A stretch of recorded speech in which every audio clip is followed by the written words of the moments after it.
On va parler maintenant du mode isolation, qui est en fait, c'est pas tellement que ça fait une sélection, mais ça nous permet de travailler un objet en l'isolant. Alors, si je voulais venir travailler cet objet-là ici, je voulais faire plusieurs modifications, rotations, etc., etc., ça peut devenir fastidieux, en fait, de travailler certains objets quand il y en a d'autres qui sont par-dessus puis qu'on voit pas très bien qu'est-ce qu'on est en train de faire. Alors là, on peut venir verrouiller ici certains objets pour être sûr de ne pas les déplacer. Puis ici, à l'intérieur, je pourrais venir verrouiller les deux autres objets pour m'assurer que je travaille uniquement sur celui-là. Mais une façon qui est plus rapide, c'est de travailler en mode isolation. Donc, le mode isolation fonctionne quand on utilise la flèche noire. Donc, je vais aller sélectionner un clic. Je sélectionne l'ensemble de mon groupe.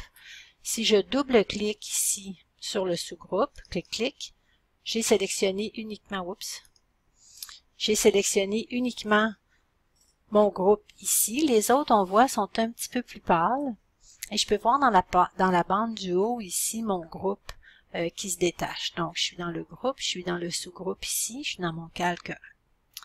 Si je viens cliquer encore une fois sur mon ellipse violet, double-clic, donc j'isole cet objet-là.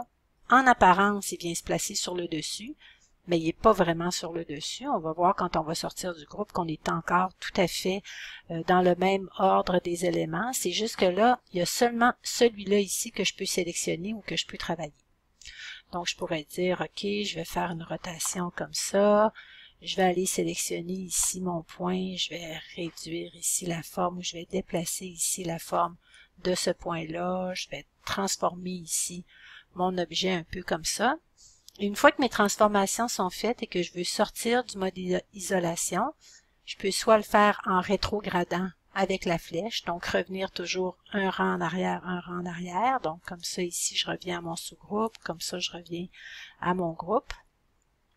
Ou sinon, ce que je peux faire, bon je vais refaire ici ma transformation, pour sortir d'un seul coup du mode isolation, je peux faire la touche échapper au clavier et je reviens alors dans mon mode normal.